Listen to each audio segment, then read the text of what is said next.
Olá, sejam bem-vindos aqui a mais um Evangelho no Lar, do nosso Lex, Lar Espírita Casa Samaritana.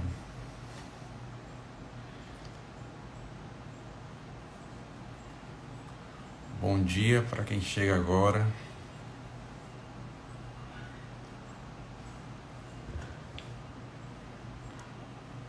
Bom dia, Laís e Ingrid.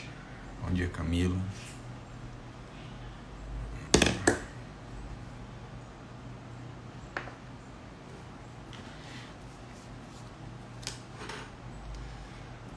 Hoje, sábado, 8 de julho de 2023. Nós vamos dar sequência aqui no capítulo 5, Bem-aventurados os aflitos. Estamos no item, hoje, 27, do tópico Provas Voluntárias, o verdadeiro silício. Bom dia, Milene.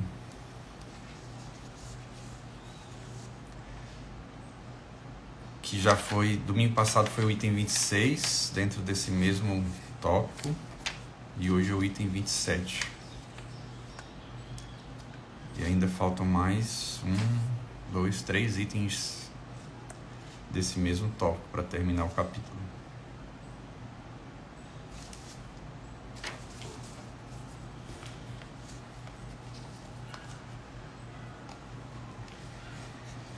Bom dia, Milena. Bom dia, Letícia.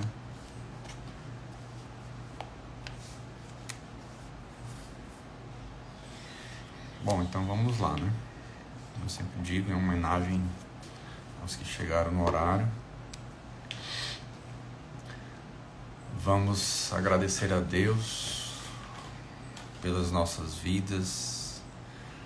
Nós reencarnados, agradecer pela nossa reencarnação, pela oportunidade que nos foi concedida por Deus para estarmos aqui neste mundo físico de crescimento, de aprendizados, de burilamento, né? De resgates e também de correção das nossas falhas, de correção de rumo. Agradecer pelo dia de hoje, agradecer pelo Evangelho de Jesus, que é nosso guia para essa vida, que nós somos compelidos, por assim dizer, a ter no mundo material. Agradecer por toda a misericórdia de Deus que nos permite termos orientadores, guias mais experientes, mais sábios, que habitam o mundo espiritual e que eventualmente reencarnam também aqui entre nós.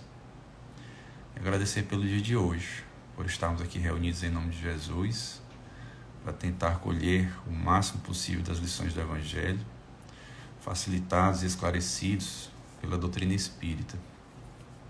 E assim rogamos a Deus e a Jesus que estejam presentes neste momento, nos auxiliando, nos inspirando, nos intuindo, para que facilite melhor a nossa compreensão e que possa ser mais útil a lição, que possam ser úteis as lições que aprendemos, para que elas façam parte das nossas vidas, do nosso cotidiano. Que assim seja.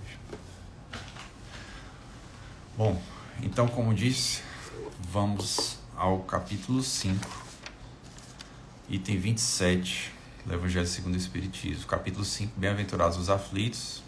Estamos na parte das instruções dos Espíritos, provas voluntárias, o verdadeiro silício. Silício?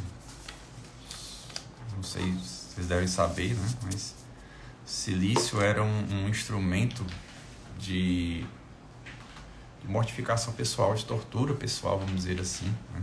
Utilizado há muito tempo, ficou até famoso num filme, acho que é o Código da Vinci. Tinha um sujeito lá que eu acho que ele era, não sei, tipo de uma ordem religiosa, não me lembro, faz tempo, né? E eles usavam o silício, era uma cinta com umas pontas assim de metal que era presa à coxa, né, presa à perna, e era um instrumento de mortificação, né? Então toda vez que ele achava que tinha feito alguma coisa errada, que tinha que ser punido, ele ia e apertava mais, e aquelas pontas de metal ficavam entrando na pele, na carne, né, causando dor, sangrando, né? E vamos já ver aqui, né, que essa mortificação, na verdade, já foi iniciada, essa mortificação que Deus espera de nós, não é da nossa carne, não é do nosso corpo, né? Ele espera o sacrifício, é um sacrifício moral, né, que é justamente sacrificar a nossa vaidade, sacrificar o nosso orgulho, sacrificar tudo aquilo que faz com que tenhamos más tendências, tá?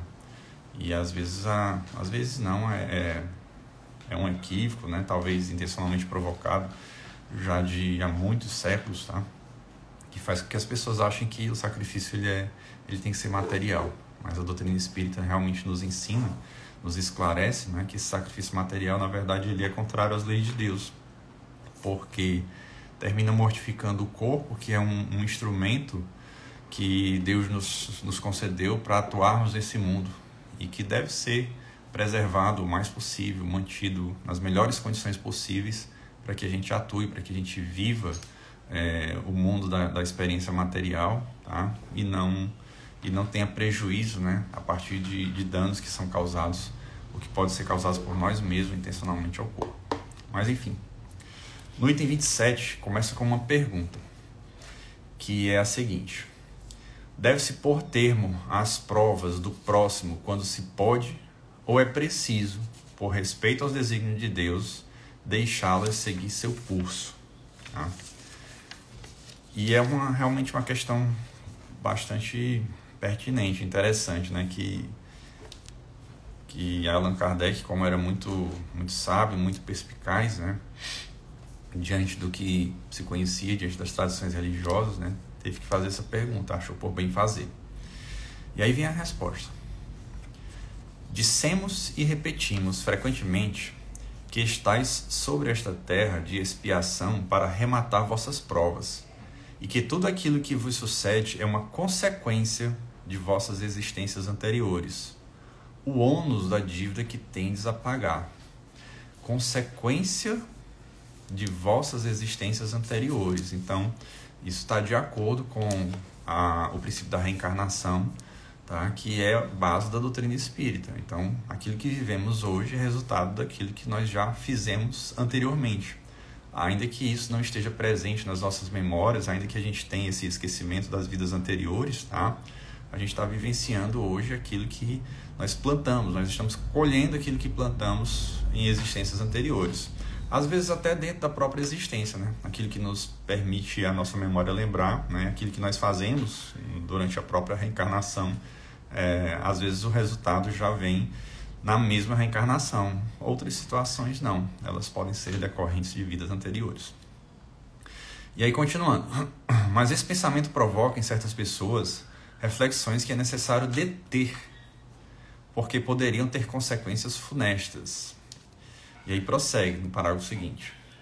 Alguns pensam que, desde o momento que se está sobre a terra para expiar, é preciso que as provas tenham seu curso.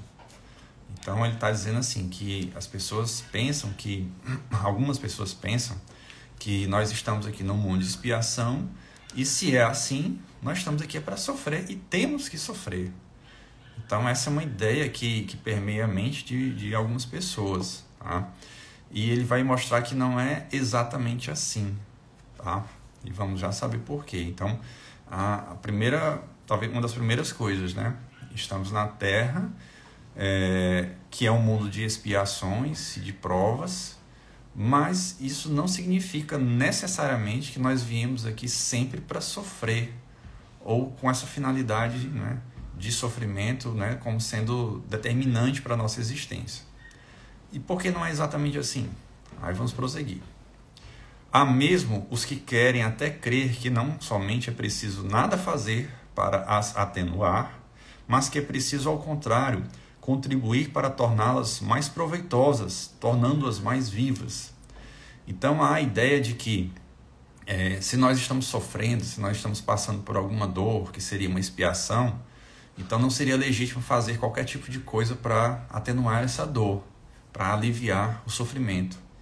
E pior ainda do que isso, outros ainda acham que não, tá pouco, né? Tem que ser pior, porque quanto pior for, mais rápido será a expiação, mais eficaz será o resultado. Então, não basta sofrer, né? Tem que sofrer muito. Então vejam que ele vai falando aqui, demonstrando e vai demonstrar que essa ideia é equivocada, tá? Que se eventualmente alguém já tiver pensado, alguém que está nos ouvindo tiver pensado sobre isso, é preciso refletir, né, no que ele vai falar aqui, que eu vou prosseguir, vai ter uma explicação, e é preciso refletir sobre isso, né, que não é o sofrimento, né, agravado, piorado, não é simplesmente sofrer que vai fazer com que a gente tenha algum tipo de progresso, de melhora, ou a expiação vai ser mais eficaz dessa forma. Então ele diz assim, é um grande erro. Sim, vossas provas devem seguir o curso que Deus lhes traçou, mas conheceis esse curso? E aí vem aquela questão de que sempre que nós fazemos um julgamento, nós julgamos conforme a nossa visão muito estreita da existência. Nossa percepção, o alcance do nosso conhecimento é muito pequeno. Então, eis a pergunta: conhece o curso traçado por Deus? Claro que não. Claro que não sabemos o que foi que Deus programou para as nossas existências. E aí ele prossegue. Sabeis até que ponto elas devem ir? E se vosso Pai misericordioso não disse ao sofrimento, deixa daquele dos vossos irmãos, tu não irás mais longe. Sabeis se a providência vos escolheu não como instrumento de suplício para agravar os sofrimentos do culpado, mas como o bálsamo de consolação que deve cicatrizar as feridas de sua justiça, que sua justiça tinha aberto? Então, eis a questão. Você está ali, diante do sofrimento, porque você tinha que ser um agente desse sofrimento para fazer com que a pessoa sentisse mais dor, para que essa expiação fosse mais dolorosa? Ou, de outro lado, você se depara com alguém em sofrimento porque você é um instrumento da misericórdia de Deus? Essa é a questão que ele coloca. Não digais, pois, quando virdes um de vossos irmãos atingido, é a justiça de Deus.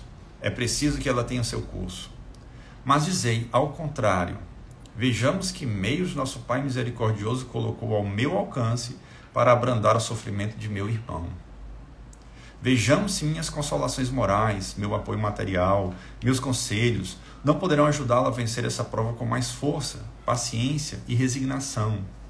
Vejamos mesmo se Deus não colocou em minhas mãos o meio de fazer cessar esse sofrimento, se não me foi dado como prova também, como expiação talvez, deter o mal e substituí-lo pela paz.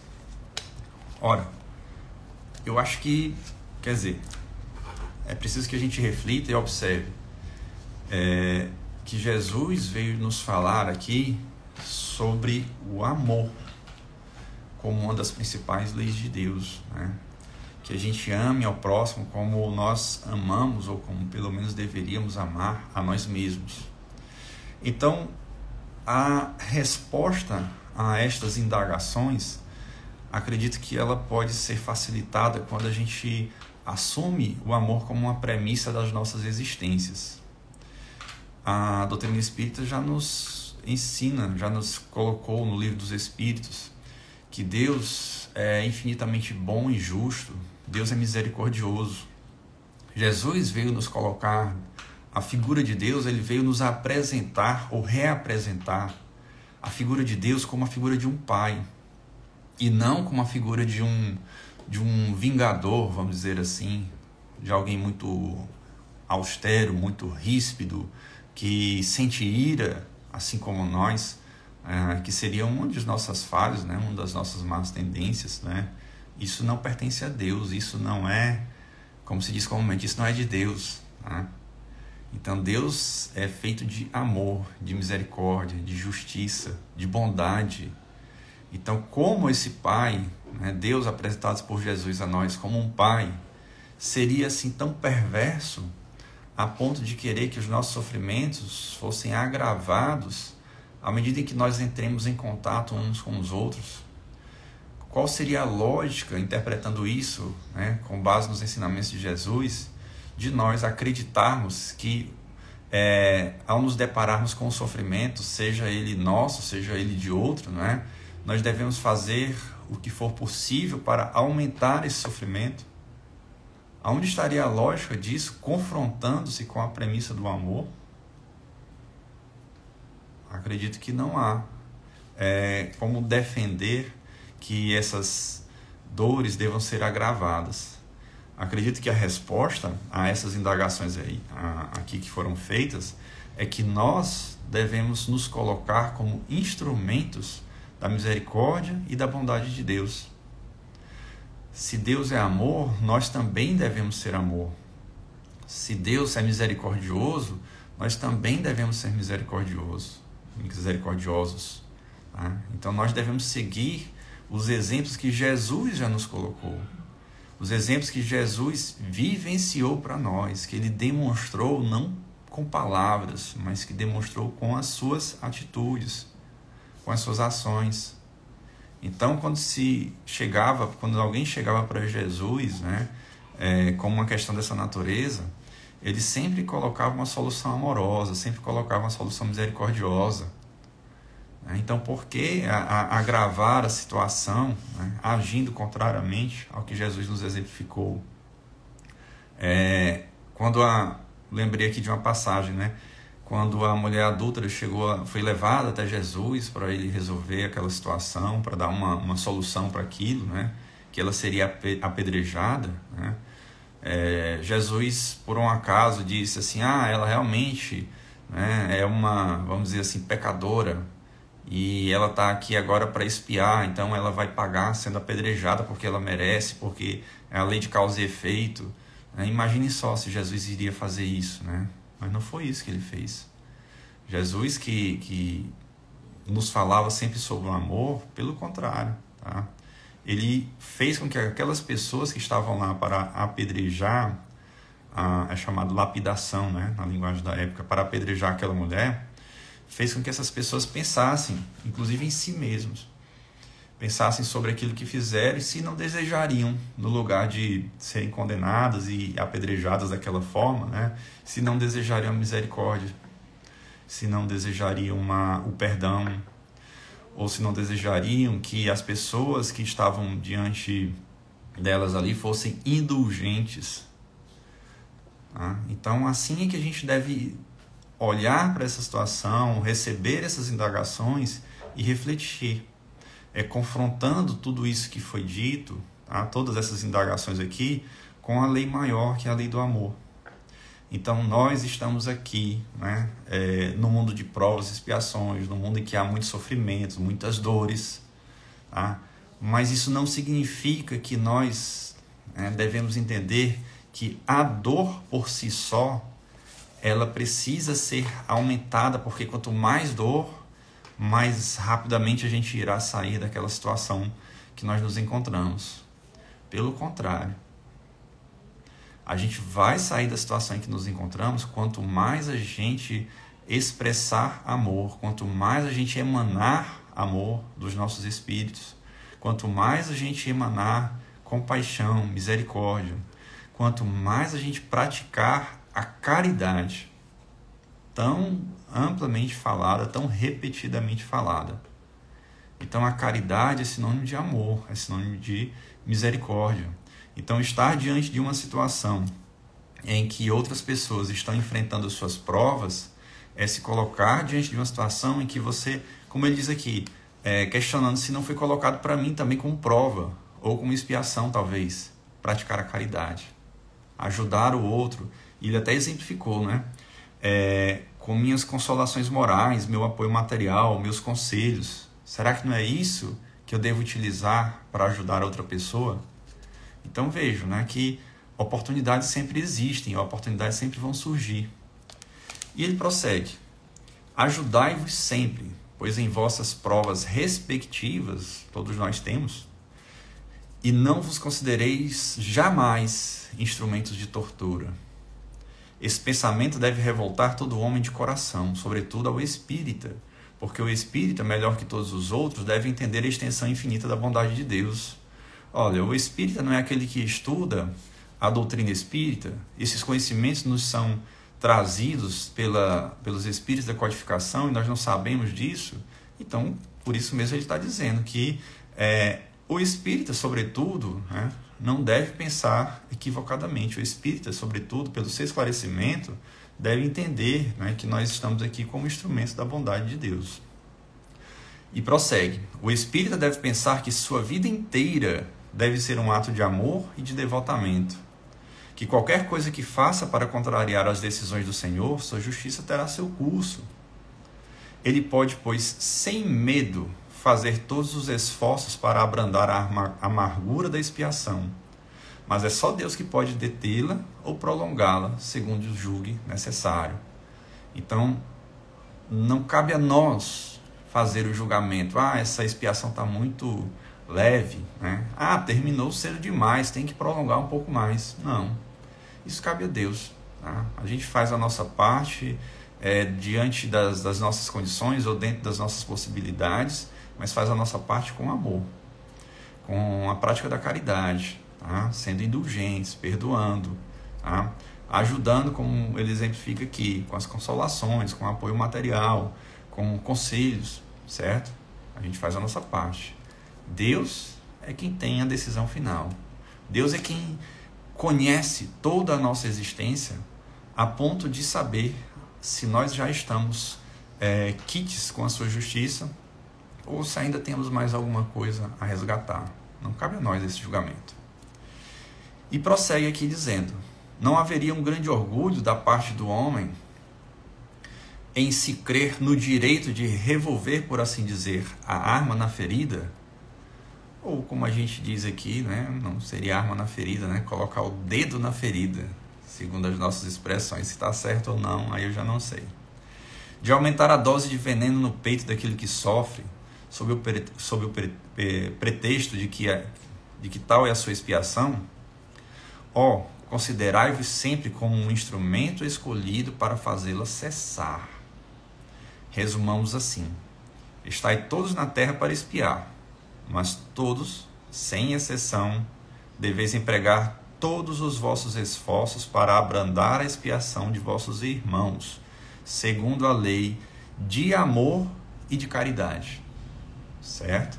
Então, como a questão se iniciou sobre se nós devemos pôr termos às provas do próximo, quando se pode ou é preciso, por respeito aos desígnios de Deus, deixá-la seguir seu curso, então a resposta, a explicação que foi dada aqui é que quanto às provas do próximo, tá, nós não temos o direito de agravá-las. Quanto a essas provas do próximo, tá, nós devemos nos colocar como instrumentos da misericórdia de Deus. Nós devemos nos colocar como instrumentos de amor. Nós devemos estar diante destas provas como alguém que foi colocado lá. Nós devemos estar diante do próximo que passa por essas provas, por essas expiações, como alguém que foi colocado, enviado por Deus, como alguém que é um instrumento de Deus, tá? Para a prática da caridade, para o exercício do amor, para que se faça presente a misericórdia divina. Essa é a ideia, essa é a interpretação que nós devemos dar a estas situações em que nos deparamos com o nosso próximo em sofrimento, o nosso próximo em uma situação difícil. Tá? E veja que ele se refere aqui, pelo que a gente depreende do texto, que esse sofrimento do próximo não é apenas o sofrimento material, mas também o sofrimento moral. Já que ele faz referência, né, em consolações morais, já que ele faz referência a conselhos. Então, ainda que a gente esteja diante de um sofrimento moral, tá, a gente tem a oportunidade de fazer o bem, de dar bons conselhos, de dar, de alguma forma, tá, fazer com que cheguem consolações àquelas pessoas que nos deparamos assim. E acredito que a doutrina espírita, como uma doutrina consoladora, tá, ela nos ajuda muito como uma ferramenta para a prática dessa caridade moral. No aspecto material, obviamente que a gente sabe que existem as limitações que o mundo material nos traz. Nessa questão de recursos, nessas questões de meios para fazer a caridade do ponto de vista material. Mas sobre o aspecto moral, não. sobre o aspecto moral. Cada um de nós tem um patrimônio moral, intelectual, que não custa, né, nada do ponto de vista material, financeiro, tá? Não custa nada utilizá-lo para fazer a caridade, para fazer o bem. Então, quanto mais a gente se enriquece, né, lendo o Evangelho, lendo as obras da doutrina espírita, assistindo palestras que sejam edificantes, né, vamos dizer assim, mais a gente enriquece esse conteúdo de natureza moral, intelectual, mais recursos a gente vai angariando e acumulando, tá, para realizar, para praticar a caridade.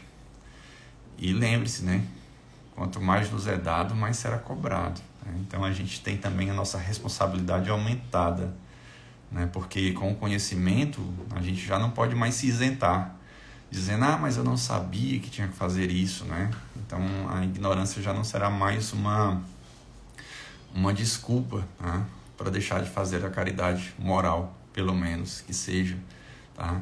E na passagem anterior, né, existia uma outra situação, só para completar aqui, para a gente encerrar, né? Se a gente estiver falando, porque a questão de hoje era, o evangelho de hoje era sobre o sofrimento do próximo, mas só para relembrar, e se o sofrimento for meu? Eu devo agravar o meu sofrimento, eu devo fazer com que piore para que seja mais eficaz? Também não, né? E tem no outro, né, existia a questão assim, se uma pessoa está se afogando, não é lícito que ela tente se salvar? Então é mais ou menos isso, né? Se eu estou sofrendo, não é lícito que eu possa fazer algo para abrandar o meu sofrimento? Então, se Jesus disse que a gente deve amar ao próximo como a nós mesmos, tá? Então esse amor que eu dirijo a outra pessoa, eu também devo dirigir a mim mesmo. É da lei, tá? É uma regra que Jesus veio nos ensinar, é da lei de Deus. Então eu posso sim fazer aquilo que for possível para abrandar os meus próprios sofrimentos. Então uma lição, né, conclui a outra ou complementa a outra, tá? E amanhã e nos itens seguintes também continua se falando, né, sobre essa questão de abrandar os sofrimentos, né, de se deparar com alguém numa situação em que a gente possa utilizar da misericórdia divina, da caridade, da bondade, para que o sofrimento seja amenizado. Então é isso. Essa mensagem de hoje, ela foi assinada por Bernardin, dito aqui como um espírito protetor em Bordeaux, 1863. A gente está na parte das instruções dos espíritos.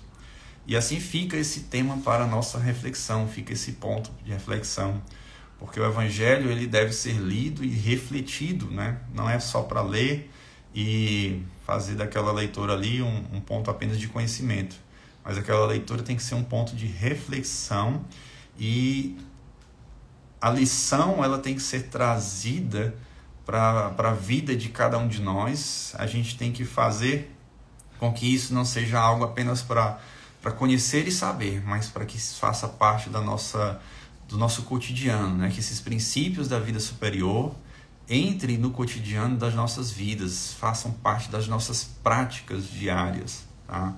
Assim é que nós realmente vamos conseguir aproveitar tudo isso que nós estamos conhecendo e fazer com que esse conhecimento seja útil para nós e principalmente fazer com que em nós se faça, né, o verdadeiro evangelho, né? Porque o evangelho é a ação, não são apenas palavras. As palavras são um meio que permitem que o evangelho chegue a nós, tá? Mas o evangelho em si, ele é ação. E quem fez com que o evangelho fosse ação não foi nenhum dos evangelistas, foi o próprio Jesus. Porque ele fez o evangelho através das suas ações e não através das suas palavras. Por isso que, repito, não adianta só ler, crer e saber. É preciso que isso faça parte da nossa prática cotidiana, do nosso dia a dia. Isso faça parte da nossa existência, né? De quem nós somos efetivamente. Então é isso, né? Espero que essa reflexão realmente nos ajude bastante a entendermos, compreendermos e principalmente realizarmos aquilo que precisa ser realizado nas nossas existências. E assim a gente encerra o Evangelho de hoje, tá? Mais uma vez em prece para agradecer a Deus pela vida, agradecer a Deus pelo Evangelho de Jesus, agradecer a Deus pela misericórdia com que nós somos tratados, pelo amor que nos é dispensado, tá? Seja em nossas provas, seja em nossas expiações, durante a nossa existência, nesse momento, reencarnados, em reencarnações anteriores, o amor que sempre Deus nos dá.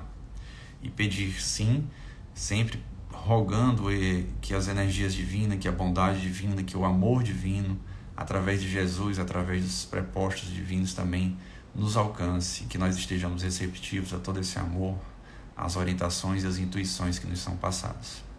Graças a Deus que assim seja. Então, obrigado pela atenção de vocês que estiveram aqui, seja agora ao vivo, né, seja assistindo a gravação, e até uma próxima oportunidade aqui pelo Lex. Tchau, tchau.